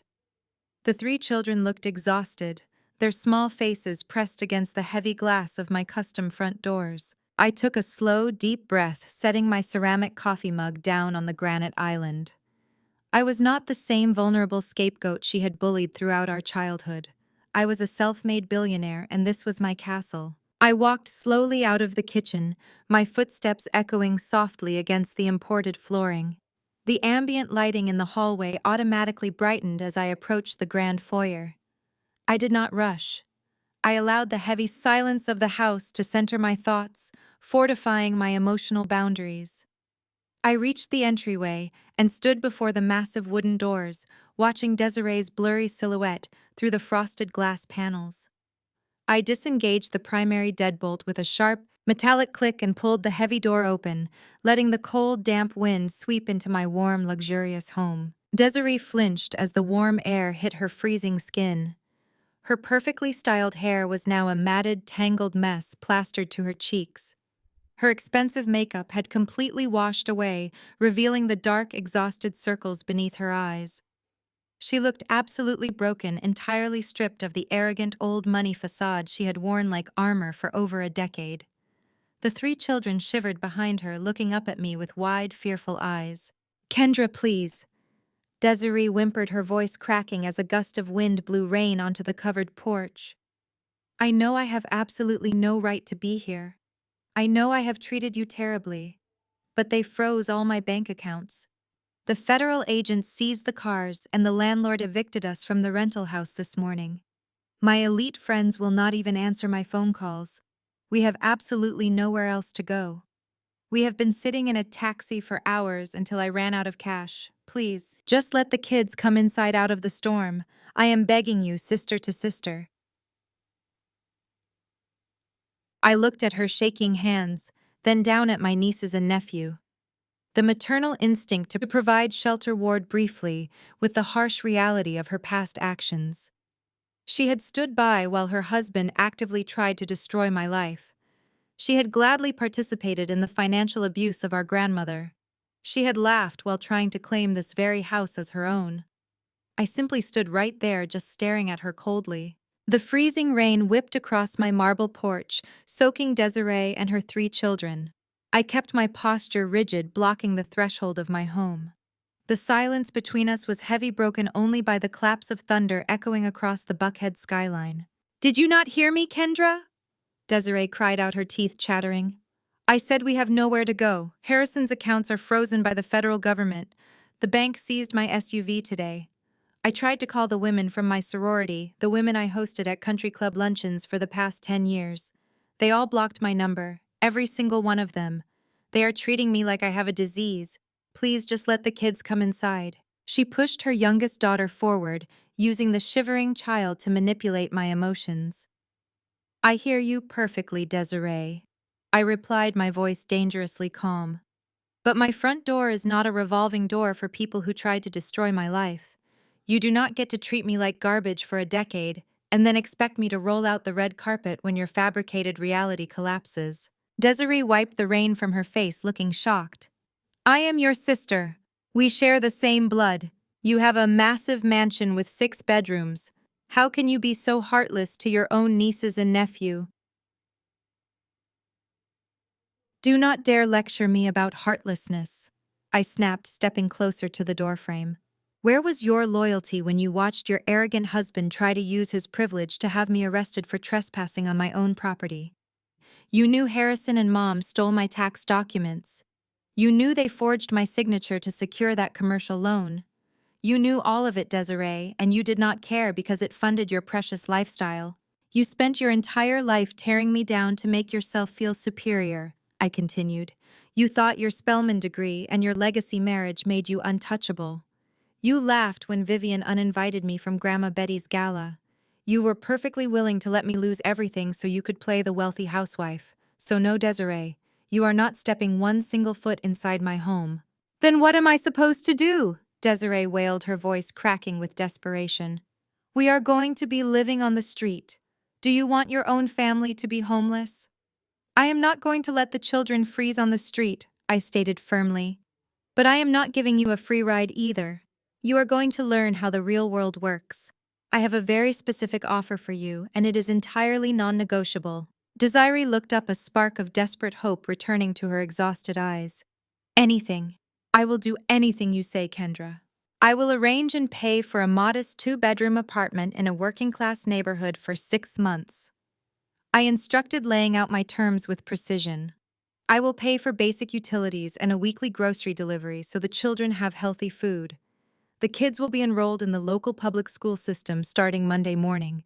But this financial support comes with 2 strict conditions. Desiree nodded, frantically clutching her suitcase. Okay, tell me the conditions. First, you will hire an attorney tomorrow morning and file for an immediate permanent divorce from Harrison, I demanded. Second, you are going to get a job. I do not care if you wait tables, work a retail register, or answer phones.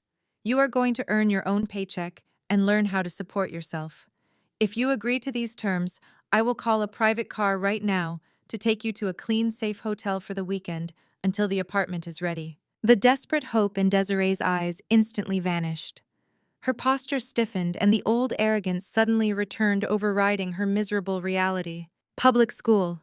Desiree gasped, her tone dripping with intense revulsion. You expect my children to attend a standard public school. Kendra, my kids are Preston's. They have attended elite academies since preschool. They cannot mix with common children in a working-class neighborhood. And you expect me to work retail. I was the president of the junior league. I am a prominent society wife. I cannot be seen wiping tables or ringing up groceries. I stared at her, completely astonished by her profound delusion, even standing soaking wet in the freezing rain with $0 to her name. Her obsession with social status remained her top priority. Harrison is going to federal prison for a very long time, Desiree, I reminded her coldly. Your society friends abandoned you. The Preston legacy is dead. You are broke. This is your new reality. No, Desiree screamed, gripping the handle of her suitcase so tightly her knuckles turned white. I am not moving into some pathetic apartment, and my children are not going to a public school. You are doing this to humiliate me.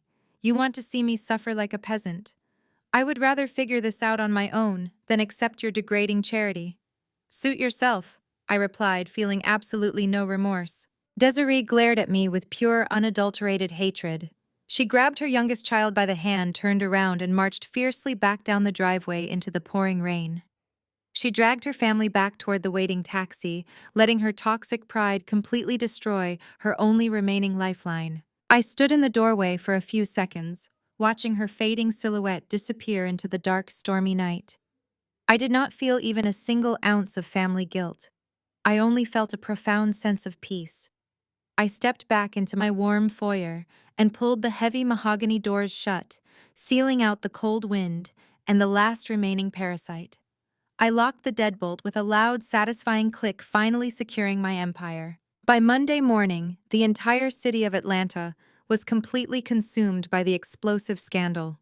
I sat at the massive granite island in my kitchen, sipping a fresh cup of espresso while watching the local news channels. Every single network was broadcasting the exact same breaking story. The headlines scrolling across the bottom of the television screen were absolutely brutal. They read, "Old money fraud exposed at Ritz-Carlton Gala," and "Socialite husband arrested by federal agents in stunning takedown." The news anchors detailed every single piece of Harrison Preston's elaborate criminal enterprise, breaking down his underground gambling debts and his secret 24-year-old mistress's luxury penthouse. They even interviewed the country club members who had witnessed the arrest, all of them eagerly distancing themselves from the disgraced couple. But the media coverage did not just focus on Harrison's epic downfall. They quickly pivoted to the brilliant financial technology firm that had actively uncovered the massive fraud. My company, Apex Security Solutions, was suddenly front and center in the national spotlight. Financial analysts on the morning shows praised my proprietary software for its incredible ability to detect complex identity theft and trace hidden offshore accounts. The free publicity was absolutely staggering. My phone buzzed non-stop with notifications from my board of directors. Within 48 hours of the gala, the public confidence in our cybersecurity capabilities caused our corporate valuation to skyrocket. We were no longer just a successful startup. We were an undeniable industry juggernaut. I drove to my downtown office later that week, wearing a sharp emerald green power suit. As I walked into the main glass conference room, my executive team erupted into a standing ovation. We had just received a massive influx of capital from eager institutional investors who wanted to back the woman who took down a federal fraudster with zero hesitation. I did not just smile and thank them for the applause. I immediately got down to ruthless business. I projected the financial profiles of our three biggest competitors onto the boardroom screen. They were older, established, male-dominated firms that had previously tried to block me out of the industry. "We are not going to just compete with them anymore," I announced to my silent, attentive executives. "We have the capital, we have the momentum. I want hostile takeover bids drafted for all three companies by Friday afternoon. We are going to buy them out and swallow their market share completely." The boardroom victory was swift and absolutely decisive. By the end of the month, I had aggressively acquired my rivals, cementing Apex as the undisputed leader in the financial security sector. My ruthless business maneuvers caught the attention of the national press. 2 weeks later, I sat in my office holding a freshly printed copy of Forbes magazine. My face was featured right on the glossy cover. The bold white text beneath my photograph read, "The self-made titan of Atlanta." I had permanently shattered every single glass ceiling that ever stood in my way. While my professional empire expanded globally, the inevitable legal consequences finally crushed the last remnants of my toxic family. It was a crisp Tuesday morning when my attorney David walked into my office to deliver the final updates regarding my parents' federal court hearing. Vivian and Marcus had been completely abandoned by their high-priced defense lawyers after their funds ran dry. Facing a potential 10-year federal prison sentence for identity theft and financial fraud against an elderly dependent, they were forced to beg the prosecutor for a plea deal. David handed me the official court transcript. To avoid serving hard jail time, my parents had pleaded guilty to multiple lesser felony charges. The presiding judge showed them absolutely zero mercy during the sentencing phase. Vivian and Marcus were ordered to pay massive, crippling financial restitution directly to Grandma Betty's protected trust account. To satisfy the court order, they had to immediately liquidate every single asset they owned. The bank formally foreclosed on their large suburban home, auctioning it off to the highest bidder. Their luxury vehicles were repossessed, and their remaining retirement accounts were completely wiped out to pay the extensive court fines. But the financial devastation was nothing compared to their ultimate social punishment. The elite Atlanta community they had worshipped their entire lives slammed the door completely shut. The prestigious country club revoked their membership, citing a strict morality clause. The church board held an emergency meeting and formally expelled Marcus from his treasury position, publicly denouncing his wicked actions. Vivian's exclusive social organizations, the very groups she had prioritized over her own children, issued public statements cutting all ties with her. They were forced to move into a tiny, dilapidated one-bedroom apartment on the outskirts of the city. They had no money, no friends, and absolutely no legacy left to protect. They were completely erased from the society they had sacrificed my mental health to impress. I set the court documents down on my desk, feeling a profound sense of closure. The people who had constantly called me a failure were now officially convicted felons, living in absolute poverty. I turned my chair to look out the floor-to-ceiling windows of my corner office, watching the busy Atlanta traffic far below. My life was finally perfect. I had unlimited resources, a thriving business empire, and the beautiful peace of a completely silent phone. I reached for my coffee mug, ready to review the latest expansion plans for my European market. Suddenly, my private unlisted cell phone rang. This specific number was reserved only for my lead security guard Jackson and a select few high-level executives. I picked up the device and pressed the green button, expecting an update on our new corporate headquarters. Instead, a robotic automated voice echoed through the speaker. "You have a collect call from a federal penitentiary," the automated system announced to me. "Harrison is requesting a deal regarding his remaining debt." Instructing my security team to arrange transport. I pressed the button to accept the automated call from the federal penitentiary. 2 days later, I walked through the bleak, heavily fortified corridors of the medium-security prison. The stark concrete walls and harsh fluorescent lighting were a massive departure from the opulent crystal chandeliers of the Ritz-Carlton ballroom where I last saw him. I wore a tailored, immaculate white power suit, completely contrasting the depressing environment around me. The heavy steel door buzzed loudly, unlocking to allow me inside. I sat down in the rigid plastic chair and waited behind the thick glass barrier. A few minutes later, a heavily armed guard escorted Harrison into the room. He looked absolutely pathetic.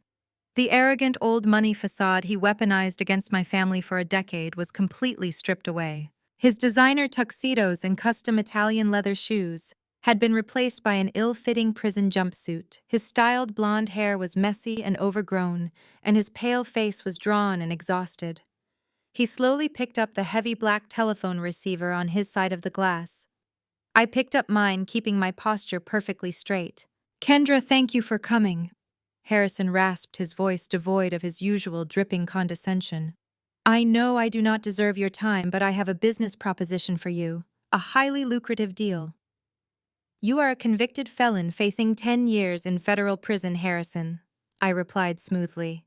"You do not have any leverage to make business deals with a billionaire, but I was curious to see how low you have actually fallen. Make it quick." Harrison leaned closer to the smudged glass, looking around nervously, as if the guards were actively listening. "The federal agents seized my primary accounts, but they missed a hidden offshore portfolio," he whispered desperately. "I have $2 million sitting in an account in the Cayman Islands. I will legally surrender every penny to your financial firm today. All I ask in return is that you drop the civil suit against my family name. The criminal charges ruined my life, but the civil suit will bankrupt my parents and destroy my family legacy. Take the money, Kendra, and just let the civil suit go." I listened to his desperate, pathetic plea without blinking. He still fundamentally misunderstood the entire situation. He genuinely believed my ruthless actions were motivated by a desire for more wealth. I leaned forward, pressing my hand flat against the thick glass separating my absolute freedom from his permanent cage.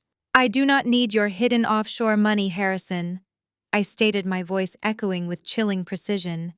"My financial technology firm generates more revenue in a single afternoon than your entire fabricated family legacy produced in a century. I did not execute that hostile takeover to get rich. I did it because you stood in my driveway and tried to use your privilege to have me arrested in my own home. You threatened to destroy me over a fraudulent loan that you stole from my elderly grandmother. I just wanted you to know exactly what it feels like to have absolutely no power." Harrison stared at me, his eyes widening in pure horror. He finally realized that he had absolutely nothing left to bargain with. The Preston family name would be destroyed by my attorneys, and he was powerless to stop the bleeding. "You are a monster!" Harrison choked out tears of genuine defeat spilling down his pale cheeks. "No, Harrison," I corrected him calmly. "I am just the bill collector." I placed the heavy telephone receiver back onto its metal hook, cutting off his panicked, sobbing protests. I stood up, smoothed out my white suit, and turned my back on him. I walked out of the cold visitor room, the heavy steel doors locking decisively behind me, leaving him to rot. Returning to Atlanta felt like breathing pure oxygen. The toxicity of my past was finally buried. I drove straight back to my Buckhead estate, where an important transition was taking place. A medical transport van was parked in my wide, circular driveway. My security team was unloading expensive antique furniture and cherished family heirlooms. I walked through my grand foyer and headed straight for the expansive ground floor suite. This was the exact suite Vivian and Marcus arrogantly tried to steal for Harrison and Desiree the day I bought the mansion. Now the spacious room was transformed into a warm, beautiful, accessible sanctuary. Sunlight poured through the windows, illuminating the plush carpets and the custom accessibility features I installed. Sitting comfortably in a velvet armchair near the window was Grandma Betty. She was sipping hot chamomile tea, watching the gardeners tend to the blooming hydrangeas outside. I walked over and gently kissed her forehead. "How do you like your new room, Grandma?" I asked, sitting on the edge of the large, comfortable bed. Grandma Betty smiled warmly, her sharp eyes crinkling with happiness. "It is absolutely perfect, Kendra. I feel like a queen living in this palace. You have given me so much peace." "You deserve every ounce of it," I replied, squeezing her hand. Meanwhile, across the city, Desiree had officially hit rock bottom. Stripped of her luxury vehicles, her designer wardrobe, and her wealthy society friends, she was forced to face the brutal consequences of her arrogance. She was currently working a grueling minimum-wage retail job at a local discount department store, spending her long days folding cheap clothes and dealing with angry customers. Her elite Spelman degree could not save her from the humbling reality of basic survival. I was sitting in my home office reviewing a new acquisition when my phone vibrated on the desk. I glanced at the glowing screen. It was a text message from Desiree. I picked up the device with a quiet sigh and read the exact words she had fought so incredibly hard to avoid saying. "You were right," the message read. "I am ready to take the help on your terms." I stared at the glowing screen of my phone, letting the profound weight of Desiree's message settle into the quiet space of my home office. I typed a brief professional reply, instructing her to meet me at a neutral location the following morning. The classic roadside diner I chose was miles away from the upscale, pretentious cafes we used to frequent when we were younger. I arrived 10 minutes early, sliding into a red vinyl booth and ordering a black coffee. The small bell above the glass door chimed loudly. Desiree walked in, and the physical transformation was absolutely startling. Gone were the tailored silk blouses, the flawless salon blowouts, and the heavy diamond jewelry she used to flaunt. She wore a simple gray sweater, plain denim jeans, and sensible sneakers. Her face carried the heavy, undeniable exhaustion of a woman who had finally crashed violently into rock bottom. She slid into the booth across from me, wrapping her hands nervously around the edge of the laminated table. "Thank you for agreeing to see me today," Desiree whispered, her voice completely devoid of its usual arrogant edge. "I did exactly what you asked me to do, Kendra. I met with a pro bono attorney yesterday afternoon. The divorce papers have been officially filed, and Harrison has been served in his holding cell. The children are registered at the local public elementary school, and they start their classes on Monday morning." I looked at her closely, searching her face for any lingering trace of manipulation or deceit. There was none. The absolute devastation of losing her fabricated high society life had forced her to face the harsh reality of her situation. "It is a very difficult adjustment," I replied calmly, keeping my posture straight. "But it is the very first honest thing you have done in over a decade." I reached into my leather briefcase and pulled out a thick manila envelope, sliding it across the table toward her. Inside are the brass keys to a modest two-bedroom apartment in Decatur. The lease is signed, and the first month of rent has been paid in full directly to the property manager. I have also scheduled a basic grocery delivery for this afternoon to get you started. Desiree opened the envelope with trembling hands, her eyes filling with thick, heavy tears as she looked at the keys. Kendra, I am so incredibly sorry, she choked out, wiping her face with a paper napkin. I was a terrible sister to you. I let my intense obsession with status blind me to how cruelly Harrison and our parents were treating you. We are not magically going to become best friends overnight. Desiree, I stated firmly, setting a very clear, impenetrable boundary right then and there. Trust is earned through consistent actions, not tearful apologies in a diner. You need to focus on rebuilding your life and raising your children in reality. She nodded slowly, accepting the harsh but necessary truth of my words. While my sister was taking her first painful steps toward genuine redemption, my parents remained stubbornly trapped in their own delusions. Vivian and Marcus had been forced to move into a tiny, cramped two-bedroom condominium on the deep outskirts of the city. The elite community that once revered them had completely erased their names from every exclusive guest list and registry in Atlanta. Without their stolen wealth and stolen prestige, they were absolutely nothing. Later that week, I received a thick cream-colored envelope in my office mail. It was a formal invitation from my mother, asking me to attend a private reconciliation dinner at their new downgraded residence. The handwritten note inside desperately claimed that family should always forgive and forget, completely ignoring the fact that they had actively tried to ruin my life, steal my home, and destroy my career. I did not feel a single ounce of anger or sadness reading her pathetic plea. I simply felt an overwhelming sense of profound indifference. I picked up a custom embossed notepad from my desk, wrote the words, "I respectfully decline," in bold black ink, and mailed it right back to them. I had absolutely no desire to sit in a tiny apartment and listen to convicted felons try to manipulate their way back into my wallet. My peace was permanent and completely non-negotiable. I threw myself completely back into my work, expanding the reach of Apex Security Solutions across international markets. Our massive success in exposing high-level financial fraud had made us the most sought-after cybersecurity firm on the entire Eastern Seaboard. I was sitting in my executive boardroom late one Friday afternoon, reviewing the quarterly expansion reports, when my lead legal counsel, David, walked in with a strangely serious expression. He placed a thick, leather-bound portfolio directly in the center of my glass table. "We just received a formal acquisition offer from Vanguard Global Technologies," David announced, his voice echoing in the quiet, spacious room. "They want to buy Apex." I raised an eyebrow, leaning back in my leather ergonomic chair. "We get buyout offers every single month, David. What makes this specific one so special?" He pushed the heavy portfolio toward me. "Look at the number printed on the second page, Kendra." I flipped the heavy cover open and scanned the executive summary. My heart completely skipped. Vanguard Global was offering a staggering $1.2 billion for the complete acquisition of my company.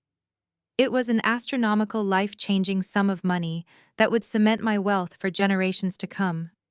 But as I read the strict terms and conditions attached to the massive buyout, the initial rush of excitement immediately vanished into thin air. "They are offering $1 billion," David clarified cautiously, watching my face. "But taking the deal means you have to step down as chief executive officer immediately. You would have to surrender total operational control of the empire you built from scratch." I stared at the dense legal paperwork spread across my conference table. The number was undeniably intoxicating. $1.2 billion was generational wealth that completely altered the trajectory of a bloodline. It was enough money to buy private islands, corporate jets, and absolute global anonymity. But as I read the fine print detailing my mandatory resignation as chief executive officer, the golden illusion of the buyout immediately shattered. Vanguard Global Technologies did not just want my successful security software. They wanted to permanently remove me from the driver's seat of the very vehicle I built with my own two hands. I thought about the brutal lessons I learned over the past year. I remembered my parents forging my signature on a commercial loan to appease my arrogant brother-in-law. I remembered Harrison sneering at me, calling my hard-earned capital little startup money. I remembered how quickly my elite family had been willing to sacrifice my livelihood just to protect their fragile social status. Every time I allowed someone else to hold a fraction of power over my life, they tried to use it to completely destroy me. I was not about to hand the keys to my kingdom over to faceless corporate executives who would strip away my authority the second the ink dried. No, I stated firmly, closing the heavy leather portfolio and pushing it directly back across the table toward David. My lead legal counsel blinked in profound surprise. Kendra, are you absolutely certain this is a guaranteed billion-dollar payout? Most founders wait their entire lives for an exit strategy this incredibly lucrative. I am not looking for an exit strategy, David, I replied, standing up and walking over to the window overlooking the bustling Atlanta skyline. I am looking for global domination. If Vanguard Global is willing to pay over $1 billion to acquire us, it means our internal valuation is worth significantly more. We are not selling out to anyone. We are going to retain our absolute independence. Draft the necessary regulatory filings immediately. We are taking Apex Security Solutions public. I want to launch an initial public offering by the end of the fiscal quarter. David smiled broadly, pure competitive excitement shining in his eyes. He gathered the rejected buyout documents and nodded. I will get the banking underwriters on the phone right now. The next 4 months were a relentless whirlwind of financial audits, aggressive roadshows, and intense investor meetings across the country. I pitched the absolute dominance of Apex to the biggest institutional investors in the world, proving time and time again that a self-made Black woman could command the financial technology sector with unprecedented ruthlessness and precision. When the morning of the initial public offering finally arrived, the energy in New York City was absolutely electric. I stood on the iconic balcony overlooking the massive, chaotic trading floor of the New York Stock Exchange. I wore a tailored crimson suit that commanded total attention from every camera in the room. As the digital countdown clock flashed its final seconds, I reached forward and firmly pressed the button to ring the opening bell. The loud, triumphant ringing echoed across the trading floor, followed instantly by a massive roar of applause from my entire executive team, standing proudly right behind me. The stock opened at an incredibly aggressive price point, and within the first 3 hours of public trading, the share value skyrocketed beyond our wildest projections. By the time the closing bell rang that afternoon, the market had spoken with absolute clarity. I had retained full operational control of my company, and my retained majority shares officially pushed my personal net worth past the $2 billion mark. I was no longer just a wealthy technology founder. I was an undisputed, self-made billionaire, with my staggering level of wealth secured entirely on my own terms. I decided it was time to establish a permanent, meaningful legacy back in my hometown. I flew back to Atlanta and arranged a private meeting with the administrative board at Spelman College. This was the exact same historically Black college that my older sister Desiree had attended years ago. During her time there, Desiree and my mother had viewed the prestigious institution merely as a highly exclusive hunting ground to secure a wealthy elite husband. They had prioritized social climbing over academic excellence, leading to the devastating downfall of their fabricated lives. I was going to completely rewrite that toxic narrative. I presented the university president with a massive, irrevocable financial endowment. I established the Apex Scholars Foundation, a fully funded scholarship program specifically designed for Black women pursuing advanced degrees in computer science, software engineering, and financial technology. The endowment covered full tuition private housing and guaranteed high-paying internships at my corporation. I was not funding future society wives. I was actively funding the next generation of independent, ruthless female titans who would never have to rely on a fraudulent man for their survival. The university organized a massive press conference to officially announce the unprecedented philanthropic gift. I stood at the wooden podium in the grand campus auditorium, looking out at the hundreds of bright, ambitious young women sitting quietly in the audience. The flashing cameras from the national news outlets illuminated the room as the university president handed the microphone over to the press pool for a brief question and answer session. A prominent journalist from a major business network stepped up to the very front microphone stand holding a digital recorder. Kendra, your rise from a private startup founder to a billionaire public chief executive has been nothing short of spectacular. The reporter stated, his voice carrying clearly through the large auditorium speakers. You have completely disrupted the financial technology industry, and now you are changing the landscape of education here in Atlanta. Looking back at your incredible journey to the very top, who exactly do you attribute this massive success and unyielding drive to? I looked directly into the flashing lenses of the press cameras, letting the profound weight of the reporter's question wash over the silent auditorium. Hundreds of young, ambitious women sat on the edge of their seats, waiting for me to credit a mentor, a family legacy, or a lucky break. Instead, I gripped the edges of the wooden podium, stood incredibly tall, and delivered the absolute unvarnished truth. I do not attribute my massive success to a silver spoon or a supportive family network. I stated, my voice echoing powerfully through the grand hall. I attribute my success to the closed doors. I attribute my drive to the people who consistently underestimated me. The people who looked at my ambition and called it selfishness. The people who demanded I shrink myself so they could feel comfortably superior. For a long time, I waited for an invitation to sit at the elite tables of Atlanta. When they refused to offer me a seat, and when they actively tried to steal the chair I built with my own two hands, I finally experienced the greatest revelation of my entire life. I paused, making direct eye contact with the brilliant young scholars sitting in the front row. I realized that the only person who can build your castle is you. I continued, my words ringing with fierce conviction. If you wait for someone else to lay the bricks, they will always hold the keys to your front door. Do not ever let anyone, not even the people who share your bloodline, convince you that your success is a threat to their ego. You are the architects of your own destiny. You do not need a wealthy partner to save you, and you certainly do not need the approval of archaic institutions. Take your space, guard your peace relentlessly, and build an empire so massive that no one can ever evict you from your own life. The entire auditorium erupted into a deafening, thunderous standing ovation. The young women leaped to their feet, cheering wildly, their faces illuminated with pure, unadulterated inspiration. The flashbulbs from the national media outlets blinded the stage, capturing a defining moment of absolute triumph. Miles away, that exact broadcast was playing on a small, outdated television. Inside a cramped apartment on the outskirts of the city, Vivian and Marcus sat in suffocating silence. The walls were completely bare, stripped of the expensive country club portraits they used to worship. The worn fabric of their second-hand sofa swallowed them whole.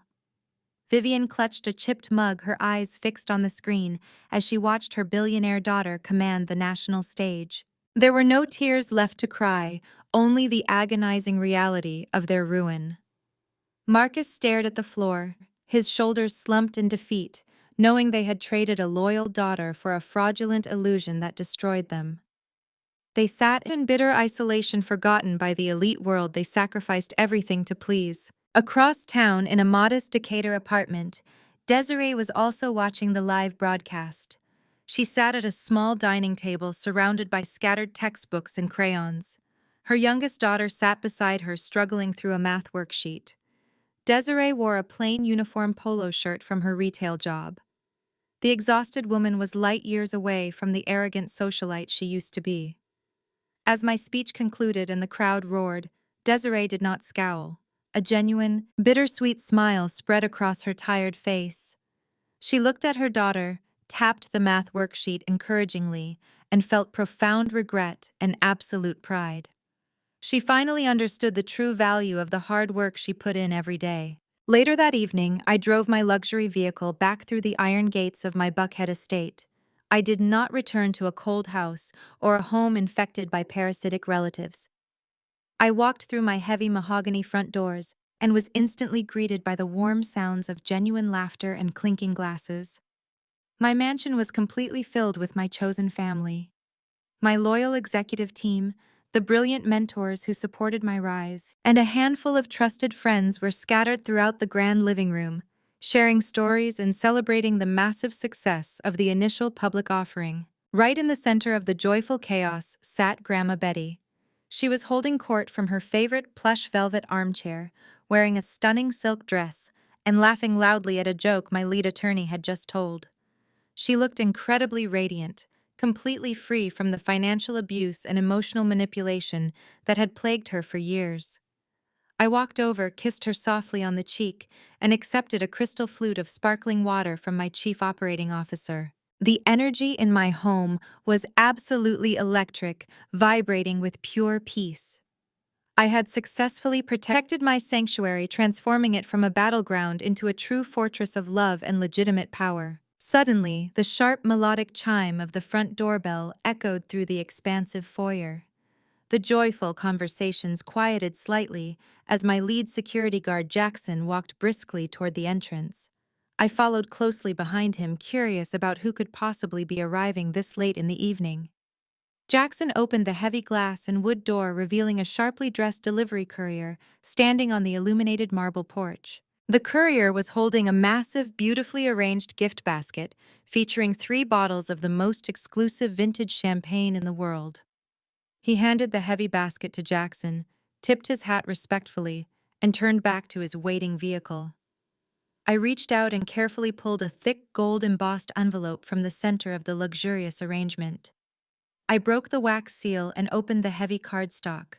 It was a personal, handwritten note from the general manager of the Ritz-Carlton, the exact same man who had supported my security team during the explosive gala takedown. The elegant handwriting consisted of just 6 simple, highly satisfying words. To the Queen of Atlanta. I stared at the heavy cardstock, a slow, triumphant smile spreading across my face. Those 6 words anchored me in absolute victory. I handed the handwritten note to Jackson, who gave me a knowing nod before carefully opening the luxurious gift basket. He extracted the vintage champagne, peeling the gold foil with precision. The loud pop of the cork echoed through the grand foyer, instantly drawing cheers from the living room. I carried the bottle into my sanctuary. My chosen family had gathered around the massive marble fireplace, their faces glowing with genuine warmth and absolute loyalty. I walked over to the sleek crystal bar cart and began pouring the bubbling golden liquid into a row of tall flutes. I handed the very first glass to Grandma Betty, who raised it high in the air with a radiant, deeply proud smile. I passed the remaining glasses to my brilliant executive team, my lead legal counsel David, and the trusted mentors who had stood by me when the corporate world tried to swallow me whole. We clinked our crystal glasses together in a loud, joyous symphony of celebration. I looked around my stunning Buckhead mansion, taking a deep breath of the incredibly peaceful air. The toxic ghosts of my painful past were completely eradicated. The suffocating weight of the constant comparisons to Desiree, the relentless gaslighting from Vivian and Marcus, and the agonizing burden of being the designated family scapegoat had vanished entirely. For my entire life, I had been conditioned to believe my worth was defined by obedience to their fabricated social standards. I had spent decades making myself small to accommodate their fragile egos. Tonight, standing in the center of the fortress I built with my own 2 hands, I finally felt the undeniable lightness of true freedom. There were no parasitic relatives lurking in the corners, waiting to steal my joy or my capital. There was only genuine love, fierce loyalty, and the unshakable foundation of my self-made empire. I excused myself from the lively celebration, stepping quietly through the heavy glass doors onto my expansive private balcony. The cool night air rushed over me, bringing the crisp scent of impending rain. I leaned against the smooth stone railing and looked out over the glittering, sprawling Atlanta skyline. The towering skyscrapers glowed brightly against the dark sky, a beautiful testament to the relentless power of ambition and resilience. My mind drifted back to the exact moment this chaotic journey began. I remembered the suffocating dread I felt when I stood in my pristine foyer and watched that massive moving truck backing into my driveway. I remember the sheer, breathtaking audacity of my parents, demanding that I surrender the master suite to a sister who had never respected me. I remembered Harrison standing on my porch, weaponizing his white privilege and his fabricated old money legacy, arrogantly threatening to have me arrested for trespassing in my own home. They had viewed me as nothing more than a convenient disposable resource. They genuinely believed my independence was a temporary glitch they could bully into submission. They thought they could simply march into my life, hijack my hard-earned wealth, and force me back into the tiny subservient box they had designed for me. Looking down at the very driveway where Harrison had dialed emergency dispatch to destroy me, I realized the profound magnitude of my transformation. I had not just survived their coordinated ambush, I had methodically dismantled their entire fraudulent existence. I took my company public, shattered the financial technology industry, and cemented my status as an untouchable billionaire. I had achieved a level of absolute sovereignty they could not even begin to comprehend. I was no longer the quiet, overlooked daughter coding in a cramped dorm room. I was the undisputed architect of my own destiny, completely insulated from their toxic manipulation. As I stood there absorbing the incredible beauty of the city lights, my smartphone vibrated in my blazer. I unlocked the screen to find a secure email from my wealth management director. I opened the message, reading the financial report with profound satisfaction. The federal authorities and my legal team had finally cornered Harrison's last offshore accounts. The web of shell companies he used to hide his wealth had been completely dissolved. His final assets had been liquidated by court order, and the total balance was transferred into my holding account to satisfy the remaining civil judgments. I stared at the dollar amount glowing on the screen. It was precisely $2,400,000. The irony of the situation was poetic. This was the exact sum Harrison had pretended was his untouchable generational wealth. It was the phantom capital he used to secure fraudulent loans. Now it belonged entirely to me. I did not need a single penny of his dirty money to build my empire, and I certainly was not going to let it sit in my accounts. I immediately opened my banking application, typed in the routing number for a prominent national charity that specifically supported victims of financial abuse and domestic fraud, and entered the exact total of Harrison's liquidated assets. With one firm, decisive tap of my finger, I initiated the massive wire transfer. I watched the confirmation screen appear, officially wiping Harrison Preston's fabricated legacy off the face of the earth and turning his stolen capital into a powerful weapon for genuine good. I locked my phone and slid it back into my pocket, turning my attention back to the beautiful, illuminated city below. I raised the crystal flute of expensive vintage champagne to my lips and took a slow, savoring sip. The crisp, bubbling liquid tasted like absolute, undeniable victory. A genuine, radiant smile spread across my face as I listened to the joyous laughter of my chosen family echoing from the living room behind me. I did not just protect my house from an uninvited invasion. I built an impenetrable empire where parasites can never